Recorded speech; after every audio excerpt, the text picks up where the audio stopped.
आज तुम्ही सांगा की मराठा समाजाचे पहिलीचे 50 मुख्यमंत्री झाले, शेकडो आमदार खासदार झाले, मंत्री झाले, पण अद्याप मराठा समाजाची झोळी रिकामीच करायली. आजही मराठा समाजाला आंदोलन करायची वेळ आली. हे तसं पाहायला गेलं तर प्रस्थापित मराठा समाज जो आहे यांना लाजिरवाणी बाब आहे. आज आंतरवली सराटीमध्ये जरांगे पाटील हे आज उपोषणाला बसलेले आहे. आज परिस्थिती अशी आहे की 6वा दिवस आहे. या 6व्या दिवसामध्ये अजून त्यांनी पाणी सुद्धा घेतलेलं नाही आणि सरकार त्यांची आज मरण्याची वाट पाहत आहे की काय हे समजून नाही राहिलं. आरक्षण मिळेल तर नाही मिळणार आणि समजा नाहीच मिळालं तर जेवढे प्रस्थापित नेते मंडळी आहेत आम्ही सगळे आमदार खासदार यांना सगळ्याला घरी बसवणार हे आपल्या माध्यमातून सांगू इच्छितो. 70% जे बाकीचे होते त्यांचं सिलेक्शन झालं आणि मी ओपन असल्यामुळे 72% सुद्धा फी द्यायला तयार, कर्ज काढून फी भरायला तयार असून सुद्धा सिलेक्शन झालं नाही आणि त्यामुळे मी स्वतः एक चांगली शिक्षिका होण्यापासून वंचित राहिलेले. त्याची चूक फक्त एवढीच की तो मराठा जातीत जन्माला आला आणि म्हणून त्याला चांगलं शिक्षण घेता नाही आलं आणि मग चांगलं शिक्षण न घेता आल्यामुळं आज हा 35 वर्षात झालाय पण आजपर्यंत याला मुलगी मिळाली नाही. म्हणजे नोकरी नाही, छकरी नाही, ह्या परिस्थितीमध्ये सगळे जीवत आहे. महाराष्ट्रात मराठा समाजाचा मुख्यमंत्री आहे. मराठा समाजाच्या अनेक संस्था, कारखाने आहे. अनेक आमदार, खासदार आणि मंत्री देखील झाले. परंतु श्रीमंत होत गेला आणि शेतात राबणारा गरीब मराठा हा अजूनही गरीब होत गेला. जमिनीचे छोटे छोटे तुकडे झाले. उपजीविका भागवणंही कठीण झालं. ना शैक्षणिक आरक्षण, ना कोणता सामाजिक आधार. परिणामी जे मराठा समाज बांधव आहे त्याचबरोबर त्यांच्या लेकरांना आरक्षणासाठी आज रस्त्यावरती उतरण्याची वेळ आलेली आहे. शहरातील जे मराठा समाज आहे ते आरक्षणाच्या बाबतीत जागृत आहे, परंतु गावखेड्यातल्या जे मराठा बांधव आहे, मराठा समाज आहे, ते आरक्षणाच्या बाबतीत त्यांना कितपत माहिती आहे, आरक्षण त्यांना का हवंय आणि आरक्षण मिळाल्यानंतर त्यांच्या जीवनामध्ये काय बदल होणार आहे हे आपण जाणून घेणार आहोत. आज आपण अहमदनगर जिल्ह्यातील कोपरगाव तालुक्यातील काकडी गावात शेतकऱ्याच्या बांधावरती थेट पोहोचलेलो आहोत आणि या ठिकाणी आपण जर बघितलं तर जे मराठा समाज बांधव शेतकरी आहे, गरीब शेतकरी आहे, या ठिकाणी ते उपस्थित आहे. आपण आज त्यांच्याशी चर्चा करणार आहोत आणि आपण जाणून घेणार आहोत की मराठा समाजाला आरक्षण का हवं आहे. आपण जर सध्याची परिस्थिती पाहिली तर राज्यामध्ये मराठा आरक्षणाचा मुद्दा गाजतोय. राज्यामध्ये विविध ठिकाणी आंदोलने, उपोषणे आणि तीव्र स्वरूपाचे आंदोलने केले जात आहे. मराठा समाज आक्रमक आहे आणि आपण आज थेट या ठिकाणी आल्यानंतर मराठा समाज बांधवाशी चर्चा करतोय. नेमकं दादा आपण जर बघितलं तर राज्यात काय परिस्थिती आहे, मराठा समाजाची मागणी जोर धरते आहे. आपण जे आपल्याला मराठा समाजाला आरक्षण आहे, आरक्षण का हवंय? खरं तर प्रथम मी तुमच्या चॅनलचे आभार मानतो की जेणेकरून लोकप्रतिनिधींनी खरं तर शेतकऱ्याच्या बांधावर येऊन शेतकऱ्याची परिस्थिती पाहायला हवी होती, पण तसं अद्याप कधी घडलं नाही. म्हणून तुमच्या चॅनलला मनापासून धन्यवाद देतो. तुम्ही आमच्या बांधापर्यंत आले ना, तुम्ही आमच्या समस्या जाणून घ्यायला उत्सुक आहात. याचा अर्थ मुळात प्रश्न असा आहे की आम्हाला आरक्षण खरं तर अशासाठी हवं आहे की आम्हालाही माहीत आहे की नोकऱ्यांची सुद्धा काही मर्यादा असते. सगळ्याला नोकरी मिळेल असं नाही, पण किमान चांगलं व्यावसायिक शिक्षण घेण्यासाठी सुद्धा पैसाच हवा असतो. लाखो रुपये, कोट्यवधी रुपये MBBS वगैरे असे शिक्षणासाठी लागतात. आमच्या मुलांना अगदी चांगलं मेरिट मिळून सुद्धा म्हणावं तसं शिक्षण घेता येत नाही, कारण मेरिट सुद्धा मिळालं तरी पैसेच मोजावे लागतात. मी एक गोष्ट आपल्या समोर आणू इच्छितो. खरं तर एक वेळ असं होती, आम्ही अजिबात दलित समाजाच्या अजिबात विरोधात नाही, पण दलित समाजाची एक वेळ परिस्थिती अशी होती, काय खावं काय नसावं याची भ्रांत होती आणि नॉलेज सुद्धा नव्हतं. त्यावेळेला एकच नेता असा जन्माला आला त्या समाजातील की त्यांनी एवढं दिलं की झोळी फाटून गेली. आणि आज तुम्ही सांगा की मराठा समाजाचे पहिलीचे 50 मुख्यमंत्री झाले, शेकडो आमदार खासदार झाले, मंत्री झाले, पण अद्याप मराठा समाजाची झोळी रिकामीच करायली. आजही मराठा समाजाला आंदोलन करायची वेळ आली. हे तसं पाहायला गेलं तर प्रस्थापित मराठा समाज जो आहे यांना लाजिरवाणी बाब आहे. त्यांना लाज असली तर वाटेल, आमच्या मते त्यांना लाज तर नाहीच आहेत आणि असती तर वाटली असती. खरं तरी हा समाज इतका नागावला गेलेला आहे. आज समाजाला उपोषण करायची वेळ येते, कारण काही बांधव आत्महत्या करताय. आणि आपल्या चॅनलच्या माध्यमातून सांगू इच्छितो, भावांनो, आपण क्षत्रियाची अवलाद आहेत. आपण आत्महत्या करू नका. आपण लढायचं आणि लढूनच मरायचं, पण आत्महत्या करायची नाही. आरक्षण मिळेल तर नाही मिळणार आणि समजा नाहीच मिळालं तर जेवढे प्रस्थापित नेते मंडळी आहेत आम्ही सगळे आमदार खासदार यांना सगळ्याला घरी बसवणार हे आपल्या माध्यमातून सांगू इच्छितो. नक्कीच अजून देखील काही युवक आपल्यासोबत आहे. काय वाटतं दादा, मराठा समाजाला आरक्षण मिळाल्यानंतर तुमच्या जीवनात नेमकं काय बदल होणार आहे? मराठा आरक्षण ज्यावेळेस आम्हाला भेटेल त्यावेळेस आमची जे उच्च शिक्षित जे मुलं आहे त्यांना चांगल्या प्रकारे शिक्षण भेटेल. उच्च दर्जाच्या ठिकाणी ते एखादे अधिकारी वगैरे एखादा जॉब चांगला भेटेल. पण साधारणतः अशी हे झालेलं आहे की मराठा समाजाला पूर्वी मराठा समाज हा इतर मागासवर्गीय जे समाज आहे यांना देत आलेला आहे, पण मराठा समाजाची अशी वेळ आलेली आहे की मराठ्याला आज कुणी काही देऊ नाही राहिलेलं आहे. मराठा समाजाची अशी दुर्दैवी अवस्था झालेली आहे की मराठा समाजाला आज आरक्षण मागण्याची वेळ आलेली आहे. पूर्वी मराठा समाज हा म्हणजे तसं जर पाहिलं तर शेतकरी हा होता का सगळ्यात मोठा शेतकरी असेल तर हा मराठा समाज होता. या मराठा समाजाने इतर मागासवर्गीय जे समाज आहे या समाजाला देत आलेला आहे, पण आजच्या परिस्थितीनुसार जर पाहिलं तर मराठा समाजाला घेण्याची वेळ आलेली आहे. आज आंतरवली सराटीमध्ये मनोज पाटील जरांगे पाटील हे आज उपोषणाला बसलेले आहे. आज परिस्थिती अशी आहे का 6वा दिवस आहे. या 6व्या दिवसामध्ये अजून त्यांनी पाणी सुद्धा घेतलेलं नाही आणि सरकार त्यांची आज मरण्याची वाट पाहत आहे की काय हेच समजून नाही राहिलं. कारण की मनोज जरांगे पाटील उपोषणाला बसलेले आहे आणि सरकार आरक्षणाचं एक सुद्धा काही बोलू नाही राहिलं आहे. आजची परिस्थिती पाहता आज सरकार म्हणतंय अजून आम्हाला वेळ हवाय. वेळ कशासाठी हवाय? तुम्ही आज मोठमोठ्याले प्रत्येक जिल्ह्यामध्ये जाऊन तुम्ही मोठमोठ्याले कार्यक्रम घेताय.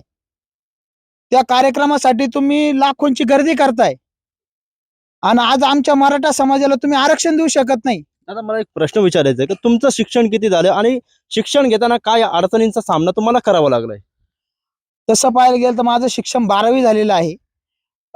मला अडचण अशी आहे की होती की समजा आम्हाला जे कॅटेगरीमध्ये नव्हतं, आम्ही ओपनमध्ये असताना शाळेत वह्या पुस्तक असन ड्रेस असन हे ओपन समाजाच्या मुलाला कधीच भेटलेलं नाही. इतर मागासवर्गीय जे आहेत यांना त्या कॅटेगरीत बसवलेलं आहे.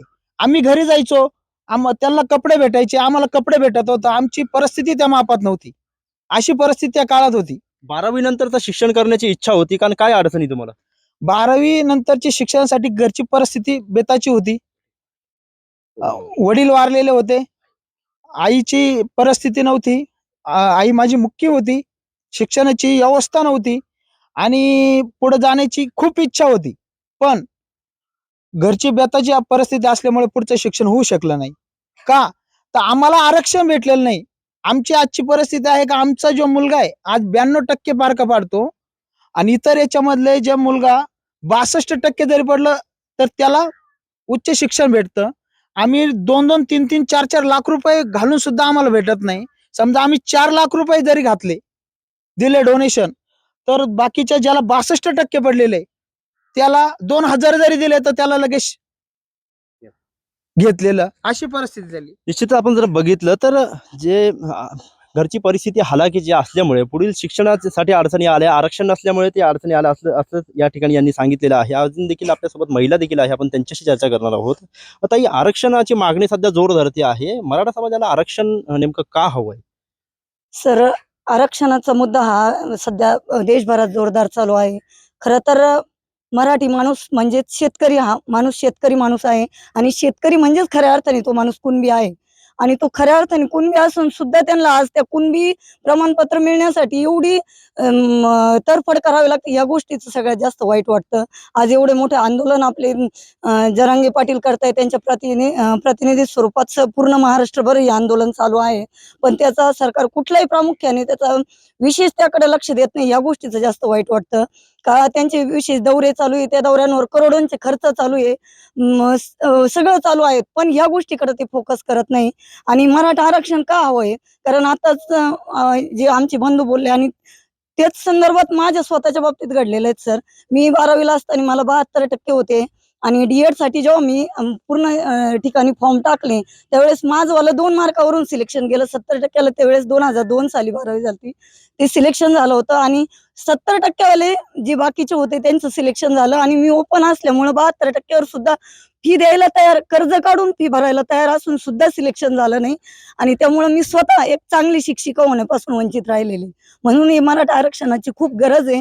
आज जर तुम्ही पूर्ण भारतातली, महाराष्ट्रातली नाही भारतातली जर पूर्ण परिस्थिती पाहिली तर सुशिक्षित खूप सुशिक्षित आहेत, शिकलेले आहेत, पण सुशिक्षित बेरोजगार जास्त आहेत. कारण कुठेही पैसा दिल्याशिवाय नोकरी भेटत नाही आणि हा सगळा मुद्दा येतो तो आरक्षणाला अनुसरून येतो. म्हणून जी सुशिक्षित बेरोजगार आणि त्यातून जे वाढलेले व्यसनाधीनता आहे, या सर्वांना कारण हे आरक्षण आहे.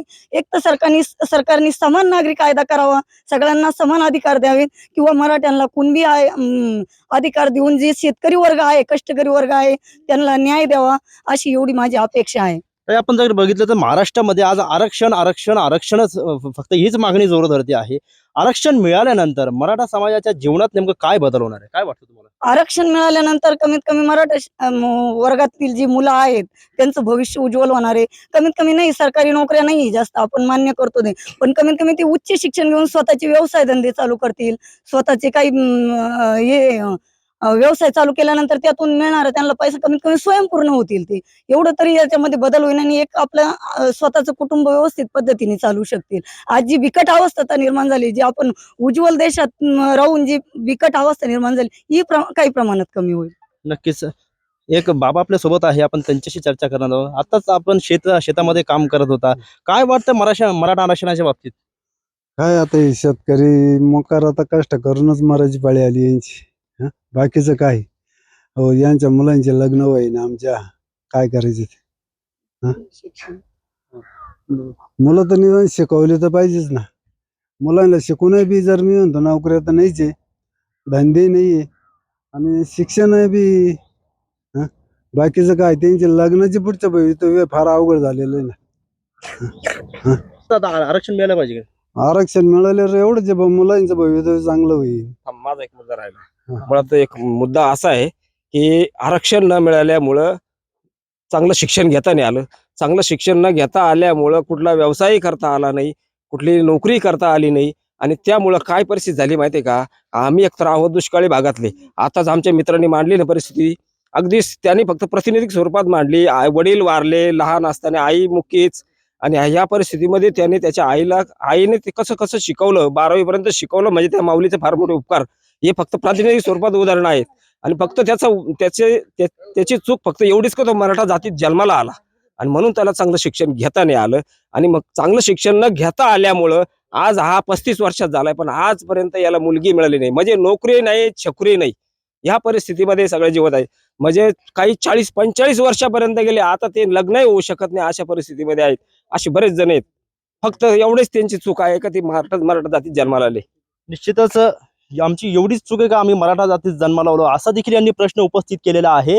आणि मराठा समाजाला आरक्षण नसल्यामुळे पुढील शिक्षण करता आलं नाही, शिक्षण नसल्यामुळे नोकरी नाही, नोकरी नसल्यामुळे छोकरी मिळाली नाही, असं देखील त्यांनी या ठिकाणी मुद्दा उपस्थित केलेला आहे. त्यामुळे मराठा समाजाला आरक्षणाची कशी गरज आहे, किती महत्वाचं आरक्षण आहे, हेच या ठिकाणी या मराठा समाज बांधवांनी सांगितलेलं आहे. आगामी काळात राज्य सरकार या मराठा समाजाच्या मुद्द्यावरती, राज्य सरकार असेल, केंद्र सरकार असेल, या आरक्षणाच्या मुद्द्यावरती काय निर्णय घेतात हे पाहणं आता महत्वाचं ठरणार आहे. कॅमेरामॅन जावेद सय्यदसह मोबिन खान, महाराष्ट्र टाइम्स ऑनलाईन, कोपरगाव, अहमद.